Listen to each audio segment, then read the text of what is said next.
Hello, I'm Mark Stubbs. Even though we are several years removed from the impact of Winter Storm Uri in February of 2021, we're occasionally asked if we will see rotating outages again. This winter could bring more dramatic freezes.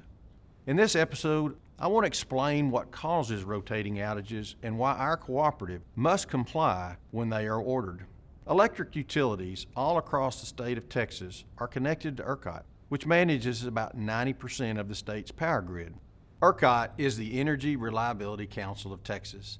As the independent system operator for the region, ERCOT has a big job. ERCOT schedules power on an electric grid that connects more than 52,700 miles of transmission lines and 1,100 generation units to more than 26 million customers.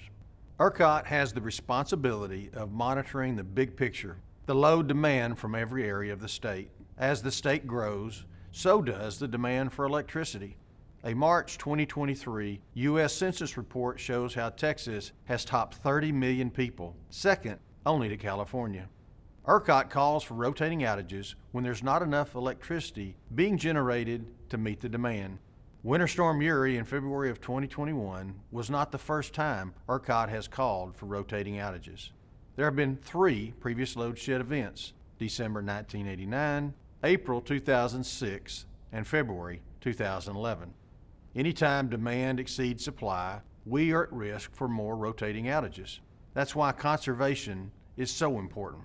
When ERCOT issues the order to begin rotating outages, utilities either comply or face hefty fines. While the call to bump up thermostats and run fewer appliances may feel like an inconvenience, remember, ERCOT is monitoring the big picture and knows when demand is reaching critical levels. There are things you can do to help reduce the load on the grid, especially in times of extreme heat or extreme cold. These matter.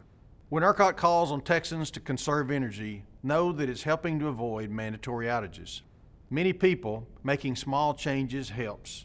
Unplug appliances and electronics when they're not in use. Hold off on doing a load of dishes or a load of laundry. Change your thermostat 2 or 3 degrees depending on the season. It matters. These voluntary measures work. In July 2022, ERCOT called for voluntary conservation to help reduce energy, and the results were immediate. In a media release, ERCOT said Texans responded to the request to conserve, and there was a drop of about 500 megawatts in power demand in the first 4 minutes. That amount of power could serve well over 100,000 homes. By understanding how ERCOT works, you can be better prepared to do your part. Conserving energy benefits all of us. It is our hope that by working together to help our members practice conservation and awareness, we can avoid prolonged outages in the future. However, some of that is out of the hands of Farmers Electric, so we can't promise it.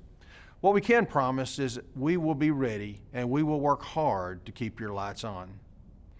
If you have a question you would like answered in an upcoming episode, email us at questions@farmerselectric.coop.